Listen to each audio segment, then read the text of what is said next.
그 주제가 질그릇같이 연약하고 순간적인 우리의 인생에 대해서 노래한 시편입니다. 어제 우리 송구영신 예배 때 시편 39편 말씀도 같은 주제인데, 우리 인생이 아침에 돋는 풀이 저녁이 되면 마르는 것 같이 순간을 살고, 그리고 질그릇같이 연약한 인생임을 이 시편이 말씀하고 있습니다. 9절 하반절 말씀을 보시면 우리가 그것을 확인할 수 있는데, 9절 하반절 말씀에 보면 우리의 평생이 순식간에 다하였나이다 그랬습니다. 우리의 일생이 긴 것 같게도 생각되지만 순식간에 다 지나가 버렸습니다 라는 말입니다. 그리고 10절은 그 유명한 구절인 우리의 연수가 70이고 강건하면 80이라도 그 연수의 자랑은 수고와 슬픔뿐이요 신속히 가니 우리가 날아가나이다 그랬습니다. 마치 화살이 날아가는 것처럼 그렇게 우리가 신속하게 우리의 생이 다 지나고 있습니다. 그런 뜻입니다. 이것은 다시 말씀드리면 우리의 인생의 순간적인 모습, 그리고 잠깐의 삶이라고 하는 것을 노래한 것입니다. 모세의 기도라고 시편 90편의 제목이 붙여져 있습니다. 그런데 이 시편에 또 다른 요지가 있습니다. 하나는 인생의 연약함과 순간적인 인생을 노래하고, 다른 하나가 있는데 그것이 무엇이냐면 우리 인생들이 이러한 사실을 모르고 범죄하면서 살아가는 것을 안타까워하고 있습니다. 우리의 인생이 정말 순간적고 짧은 것인데 미련한 우리 인생이 그것을 모르고 하나님 앞에 범죄하면서 살고 있다는 것을 안타깝게 생각하는 것입니다. 선을 행하고 옳은 일을 행하면서 살아도 짧은 인생인데, 그렇게 살아도 순식간에 지나가는 짧은 인생인데, 인생들이 그 사실을 기억하지 못하고 죄악 가운데서 살아간다는 것입니다. 보십시오. 9절 말씀을 6절 말씀을 보십시오. 6절의 말씀에 푸른 아침에 꽃이 피어 자라다가 저녁에는 시들어 마르나이다. 우리 인생을 빗댄 것이죠. 정말 아침에 꽃이 피어서 이렇게 훅 자라다가 저녁이 되어 시들어 마르는 것과 같은 것이 우리의 인생이다. 순간적인 거라는 겁니다. 길지 않은 생애라는 것입니다. 그런데 7절에 이어지는 말씀에 보면 느닷없이 주의 노와 분내심을 말합니다. 7절 보십시오. 우리는 주의 노에 소멸되며 주의 분내심에 놀라나이다. 여러분, 왜 주의 노와 주의 분내심이 우리 가운데 있고 우리가 그것에 의해서 놀랍니까? 우리 인생이 하나님 앞에서 범죄하며 살기 때문에 그렇습니다. 8절을 보십시오. 주께서 우리의 죄악을 주의 앞에 놓으시며 우리의 은밀한 죄를 주의 얼굴빛 가운데 두셨사오니. 이 짧은 생애 가운데서도 하나님 앞에 범죄하고 또 은밀한 죄를 우리가 행하며 살고 있는 것을 말합니다. 그래서 15절에 있는 말씀의 가운데 보면은 그러한 인생 가운데 남는 것은 괴로움과 주의 화밖에 남지 않는다. 그 괴로움, 주의 화. 그래서 우리를 괴롭게 하신 날수대로와 우리가 화를 당한 연수대로 우리를 기쁘게 하소서 그랬습니다. 사랑하는 성도 여러분, 이런 그 상황 가운데서 우리의 인생은 정말 순식간에 지나는 짧은 생애이고, 그런 가운데서 우리는 하나님의 뜻을 모르고 미련하여 범죄하는 그런 가운데 괴로운 인생과 괴로운 나날들과 주의 화를 당하는 이러한 인생의 쳇바퀴 속에서 시편 기자는 오늘 기도합니다. 그 기도의 내용이 오늘 저와 여러분들이 살펴볼 것인데, 두 가지를 소망을 했습니다.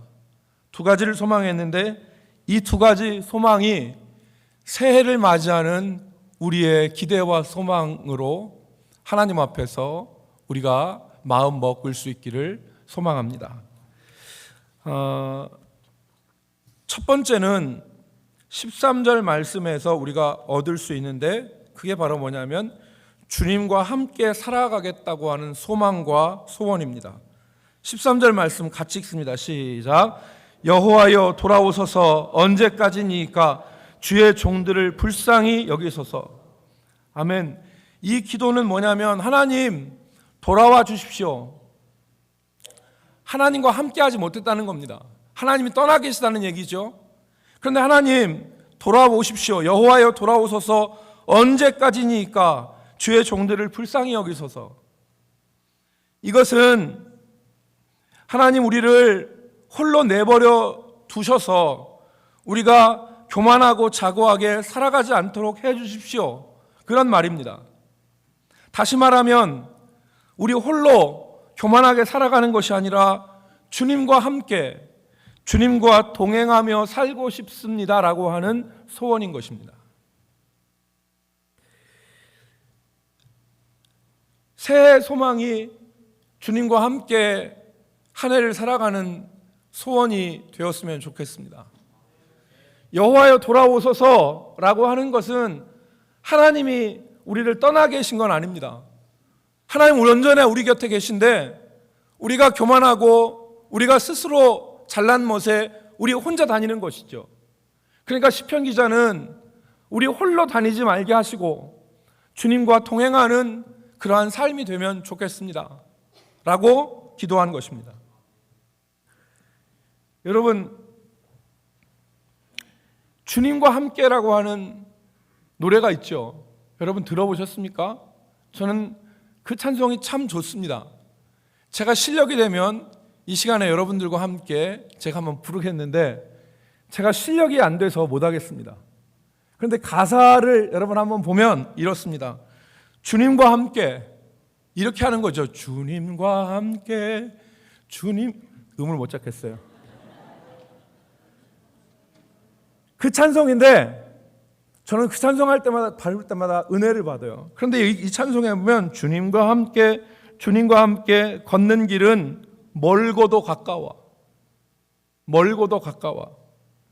주님과 함께 걷는 길은 고통도 기쁨으로, 기쁨으로 모두 변했네. 주님과 함께 걷는 길은 멀고도 가까워 고통을 나누며 기쁨을 나누며 주님과 함께 걸어가노라면 나는 어느새 주님을 닮아가 이렇게 노래합니다. 주님과 함께 걷노라면, 그 길은 먼 길 같지만 진짜는 가까운 길이고, 나는 어느새 주님을 닮아가 라고 하는 그 고백을 하는 것입니다. 기가 막히잖아요. 기가 막힙니다. 정말 우리가 교만하여서 우리 홀로 인생길을 걷는 게 아니라 주님과 함께 길을 건너라면 먼 길도 가깝고 나는 어느새 주님을 닮아가는 그런 은혜가 올 한 해 우리가 누리는 은혜가 되었으면 좋겠습니다. 우리 홀로 걷는 인생이 아니라, 우리 홀로 걷는 길이 아니라 주님과 함께 같이 걸어가는 이 길이 될 수 있기를 우리 모두 다 기도하고 소망하기를 바랍니다. 두 번째, 이 시인은 주님과 같이 동행하기를 소원했을 뿐만 아니라 은혜 받기를 기대하고 소망했습니다. 이 사람의 소망은 은혜 받는 거예요. 14절을 보십시오. 14절 보시면 아침에 주의 인자하심이 우리를 만족하게 하사 우리를 일생 동안 즐겁고 기쁘게 하소서 그랬습니다. 아침에 주의 인자하심이 우리를 만족하게 하사, 이 말은 뭐냐면 아침에 묵상하는 하나님의 말씀, 그 하나님의 말씀이 내게 하나님의 이 인자하심으로, 하나님의 사랑으로, 하나님의 은혜로 내게 다가와서 내가 그 은혜로 만족하여 일생 동안 기쁘고 즐겁게 살 수 있도록 해 주십시오 라고 하는 기도입니다. 은혜 받겠다는 거죠. 하나님 앞에 은혜 받는 한 해가 되겠습니다 라고 소원하자 이 말입니다. 사람의 영혼은 하나님의 은혜를 받는 데서 만족함을 얻습니다. 은혜가 떨어지면, 하나님의 은혜를 공급받지 못하면 그 심령은 메말라가고 생명을 잃어가게 됩니다. 그래서 오늘 시편 기자는 은혜 받는 것을 소원했어요. 은혜 받는 걸.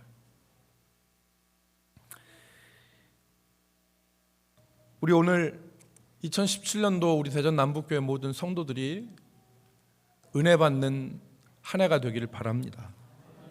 아침에 주의 인자하심이 우리를 만족하게 하사 일평생 동안 즐겁고 기쁘게 되어지는, 여러분, 그렇다면 우리가 은혜를 어떻게 받을 수 있느냐에 대해서 생각해 보겠습니다.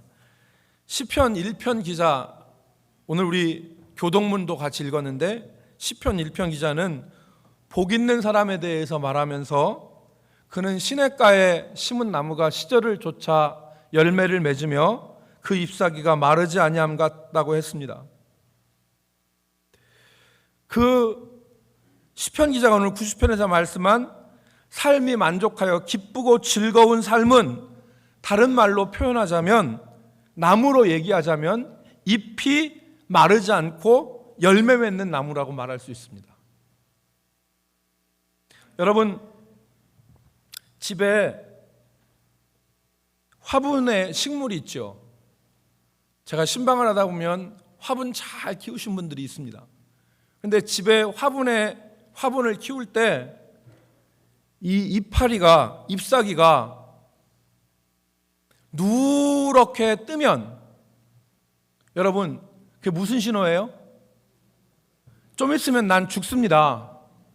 이대로 놓으면 나는 곧 죽습니다라는 신호예요. 잎이 누렇게 뜨는 거는 물을 관심이 없어서 안 주었던가, 영양 상태가 뭔가 안 좋든지 하는 신호가 잎이 누렇게 뜨는 겁니다. 그죠? 그런데 잎이 녹색으로, 잎이 청청해요. 잎이 아주 싱싱해요. 그럼 무슨 사인이에요? 나는 지금 잘 자라고 있어요.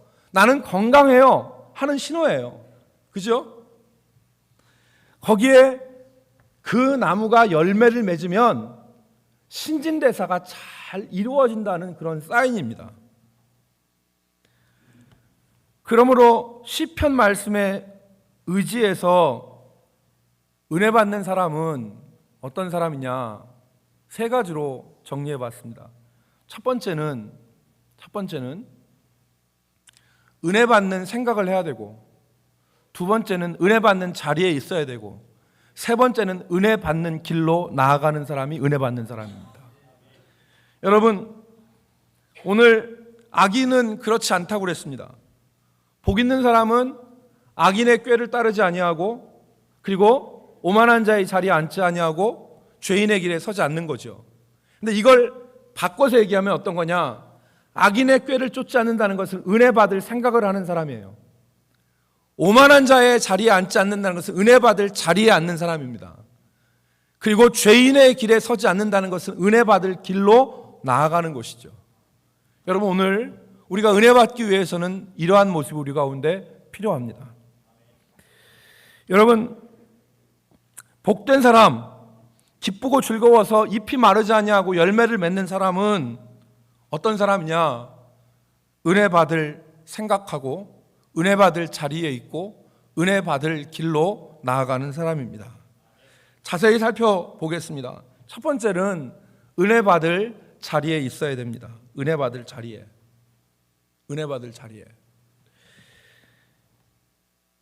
여러분, 그 자리는 오만한 자리가 아니라 겸손한 자리라는 것을 우리가 알 수 있습니다.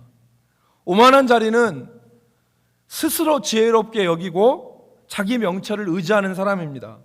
그러나 은혜 받는 자리는 겸손한 자리예요. 겸손의 자리예요. 심령이 가난해서 은혜를 바라는 것입니다. 거드름을 피우고 은혜에 있어서는 배불러서 은혜가 귀찮은 사람이 아니에요. 은혜를 목말라 하는 사람이에요. 은혜를 목말라 하는 사람. 은혜를 목말라 하고 은혜 받을 자리에 있어야 됩니다. 여러분, 자리가 얼마나 중요한지 생각을 해 보십시오.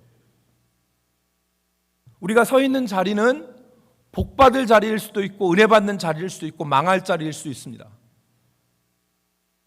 자,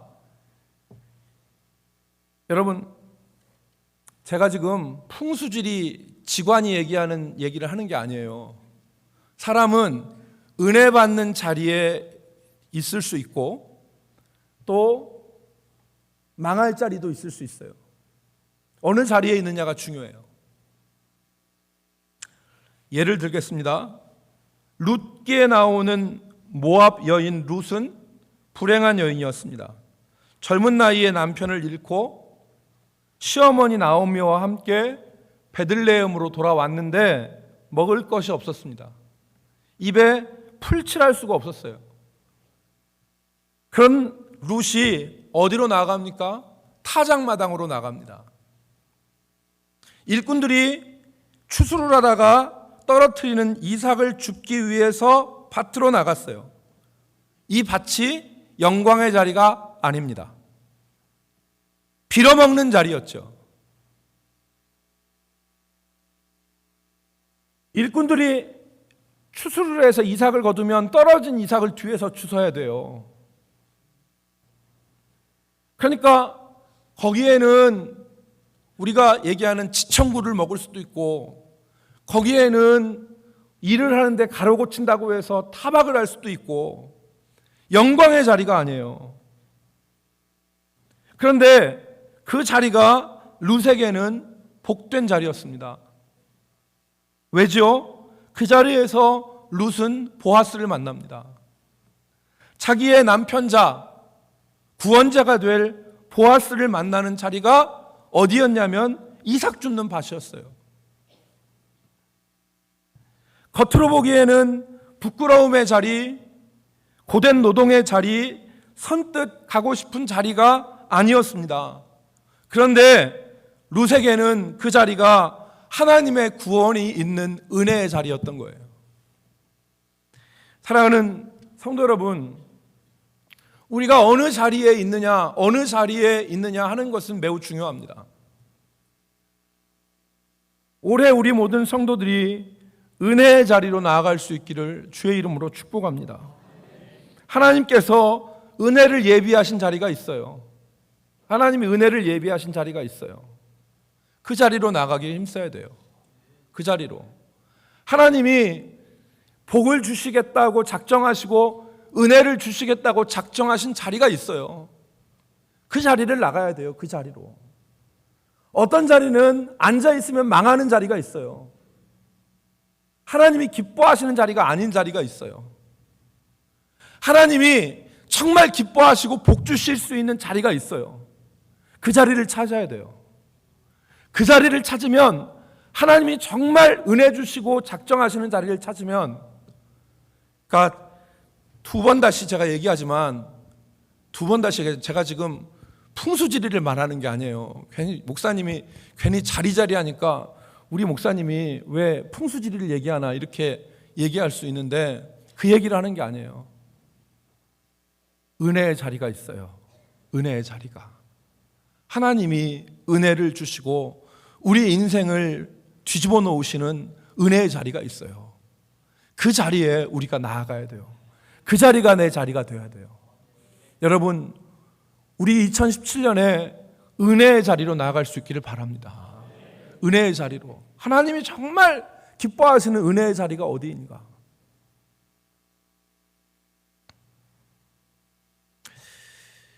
두 번째는 은혜 받을 생각이 있습니다. 은혜 받을 생각. 악인의 꾀가 아니라 오만한 자의 자리가 아니라 은혜 받을 자리가 있고요. 악인의 꾀가 아니라 은혜 받을 생각이 있어요. 성경은 악인의 꾀에 대해서 말하죠. 악인의 꾀가 성경이 무엇입니까? 남을 속여서 남의 것을 빼앗는 것을 악인의 꾀라 말합니다.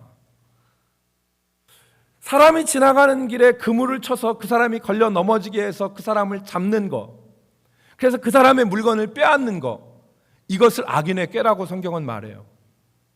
훔치고 도둑질하는 것을 이 악인의 꾀라고 말해요.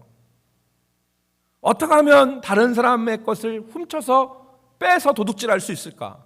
이걸 연구하는 게 악인의 꾀예요. 그러나 하나님이 기뻐하시는 생각은 바로 뭐냐? 전도서 3장 12절 말씀처럼 기뻐하면서 선을 행하는 거예요. 여기서 선을 행한다고 하는 것은 다른 사람을 돕는 것을 말합니다. 하나님이 기뻐하시는 것은 어떤 생각입니까? 이해하고 용서하고 남을 낮게 여기고 다른 사람에게 내 가진 것으로 선을 행하고자 하는 생각, 그 생각이 은혜 받을 생각이에요. 하나님은 그런 생각을 하는 사람을 기뻐하세요. 다른 사람을 도와주려고 하는 생각, 이런 생각이 하나님이 기뻐하시는 생각이에요. 조금 전에 든 룻의 경우 자기 시어머니 나오미를 어떻게 생각했을까요? 나오미를, 자기 시어머니 나오미를 귀찮은 노인네, 저 노인네 없으면은 내가 날개 달고 날 텐데, 이렇게 생각하지 않았다는 거죠. 룻이 만약에 자기 앞길만 챙겼다면, 자기 살아갈 앞길만 챙겼다면 룻은 그저 그렇게 살았을 것입니다. 그러나 룻은 하나님을 따르고자 하는 믿음과 시어머니 나오미를 사랑하는 마음, 그 마음으로 생각을 했어요. 그러니까 어떡할까 생각하다가 그래, 밭에 나가서 이삭을 줍자. 그 생각이 복된 거예요. 그 생각에 하나님께서 은혜를 주신 거예요. 그러니까 은혜 받는 생각이 있어요. 은혜 받는 생각이. 그 생각이 은혜 받는 생각이고 복 받는 생각입니다. 여러분, 우리의 생각이 얼마나 중요한지는 아시죠? 그런데 이 생각 가운데도 악인의 꾀와 같은 생각이 있고 은혜 받을 수 있는 생각이 있는 거예요. 여러분, 우리 태전남북교회 모든 성도들이 은혜 받는 생각하기를 바랍니다. 은혜 받는 생각. 은혜 받는 생각을 해야 돼요.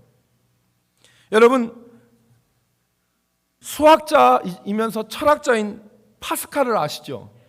이 파스칼은 팡세라고 하는 그 대작을 남겼습니다. 이 파스칼의 정리라고 하는 수학 이론을 남긴 사람입니다. 대단히 명석한 두뇌를 가진 사람입니다. 그런데 이 파스칼은 다른 한 면에 있어서는 성령의 은혜를 강하게 체험한 사람입니다. 이 파스칼은 자기가 쓴 일기에다가 뭐라고 했냐면, 하나님의 뜨거운 불이 내 가슴에 임했다. 활활 탈 것 같은 이 불을 주체할 수가 없다라고 파스칼이 얘기했어요. 일기에 썼어요. 파스칼은 철학자이기도 하고 수학자이기도 하지만 위대한 신앙가였어요. 이 파스칼이 왜 이런 은혜를 경험했느냐? 그가 악인의 꾀가 아니라 은혜 받을 생각을 하면서 살았기 때문에 그래요. 여러분, 우리가 전자계산기를 사용하죠? 전자계산기. 얼마나 편리합니까? 그런데 이 전자계산기를 처음 만든 사람이 파스칼입니다. 여러분, 우리가 지금 급행 2노선, 급행 2번, 버스, 노선버스 우리가 타고 다니잖아요? 그런데 그 노선버스를 세계에서 최초로 운행한 사람이 파스칼입니다. 왜 그러느냐? 파스칼의 아버지가 회계장부에서 그 숫자를 맞추는 그런 회계 일을 감당하는 중간 계층의 사람이었어요. 어려서부터 파스칼이 자기 아버지를 봤는데 자기 아버지가 날마다 숫자와 장부에 묻혀서 살아요. 계산하느라고. 그러니까 파스칼이 무슨 생각을 했냐면, 우리 아버지가 나를 위해서, 가정을 위해서 저렇게 수고하시는데 우리 아버지를 좀 도와드려야 되겠다. 우리 아버지가 계산하는 걸 조금 더 수월하게 할 수 없을까라고 해서 만든 게 전자계산기예요. 그가 프랑스 파리에 살았는데 파리의 노동자들이 하루 일터러 가는데 죽도록 일터에서 일을 해. 하루 종일.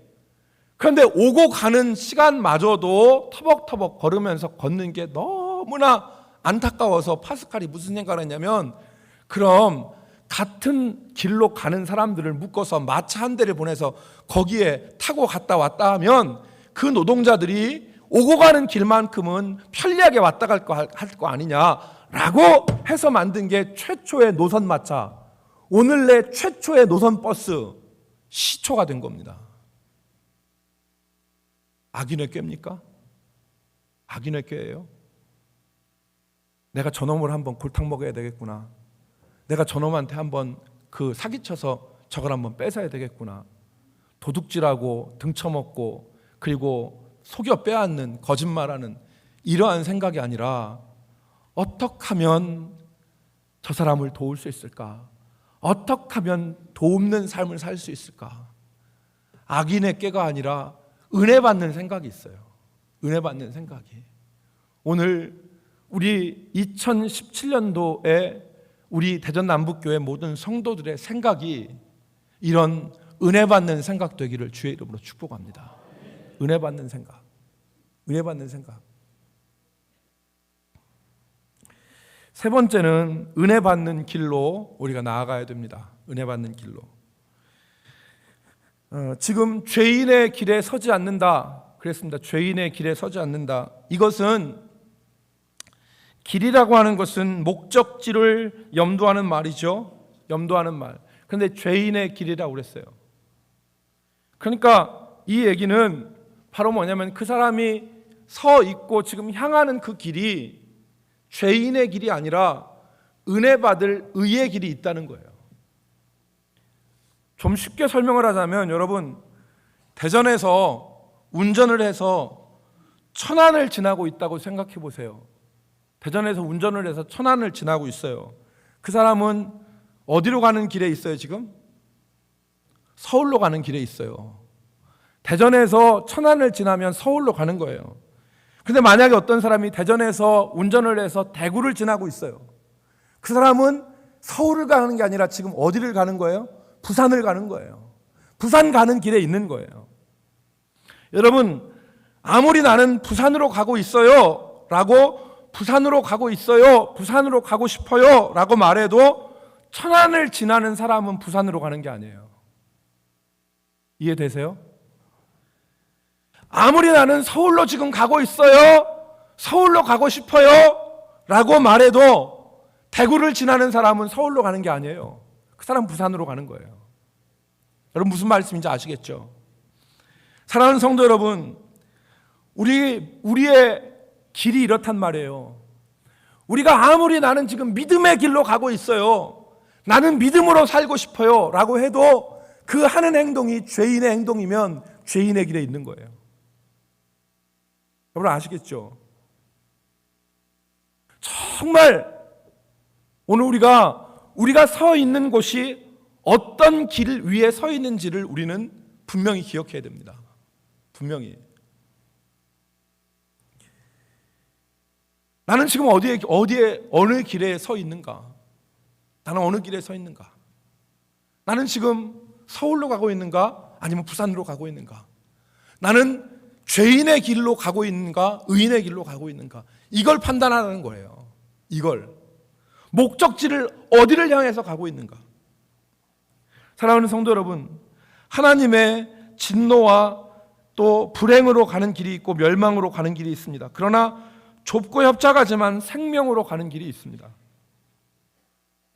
2017년도 우리의 발걸음이 죄인의 길이 아니라 은혜 받는 길, 진리의 길로 나아갈 수 있기를 주의 이름으로 축복합니다. 그럴 때 어떤 일이 있느냐? 15절부터 17절까지, 이것이 15절부터 17절까지는 소망과 기대로 쓰여졌지만, 앞에 말한 두 가지, 즉 주님과 함께하고 은혜 받을 때 나타나는 결과라고 말할 수 있습니다. 이것이 기도문으로 쓰여 있지만 결과입니다. 15절 말씀 읽을까요? 15절 시작. 우리를 괴롭게 하신 날수대로와 우리가 화를 당한 연수대로 우리를 기쁘게 하소서. 아멘. 결과가 어떤 결과입니까? 우리가 주님과 동행하고 주님과 함께하면서 우리에게 주시는 하나님의 은혜를 받아 살면 어떻습니까? 모든 괴로움과 화가 지나고 기쁨이 우리 가운데 임한다는 겁니다. 16절 같이 읽읍시다. 시작. 주께서 행하신 일을 주의 종들에게 나타내시며 주의 영광을 그들의 자손에게 나타내소서. 하나님과 깜깜하게 멀어서 하나님을 알지 못하는 것이 아니라 주의 일이 우리의 생에 나타나요. 주의 영광이 우리의 자손들에게 나타나요. 얼마나 복된 삶입니까? 하나님이 계신 건가 안 계신 건가도 모르는 게 아니라 주의 일이 우리의 삶 가운데 나타나고 주의 영광이 우리의 자손들에게 나타나는, 하나님의 영광이 나타나는 삶이에요. 하나님의 영광이 나타나는 삶. 우리 모든 성도들의 삶에 이 은혜가 있기를 바랍니다. 여기 16절께 주의 행하신 일을 주의 종들에게 나타내시고 주의 영광을 주의 자손들에게 나타내 주옵소서라고 하는 이 말, 믿음으로 받으면 돼요. 믿음으로 받으면, 이 말씀이 너무 좋다 그러면 믿음으로 받으면 돼요. 주여, 저 말씀이 내 말씀 되게 하여 주옵소서. 주여, 저 말씀이 내 생애 가운데 그대로 임하게 하여 주옵소서. 여러분, 그렇게 받으면 돼요. 믿음으로 받으면 돼요. 세 번째로는 17절입니다. 17절 같이 읽습니다. 시작. 주 우리 하나님의 은총을 우리에게 내리게 하사 우리의 손이 행한 일을 우리에게 견고하게 하소서. 우리의 손이 행한 일을 견고하게 하소서. 세 번째는 무엇입니까? 하나님, 우리가 하는 일들이 견고하게 해 주십시오.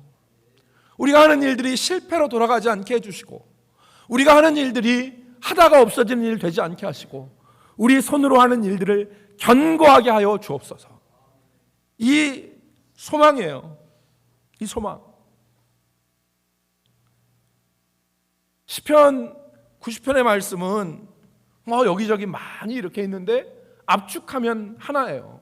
압축하면 지금 제가 말씀드린 올 한 해 주님과 함께 걸어가는, 주님과 함께 동행하는 그것을 소망해서 주님, 나 혼자 걷지 않게 하시고 이 한 해를 주님과 함께 동행하기를 원합니다.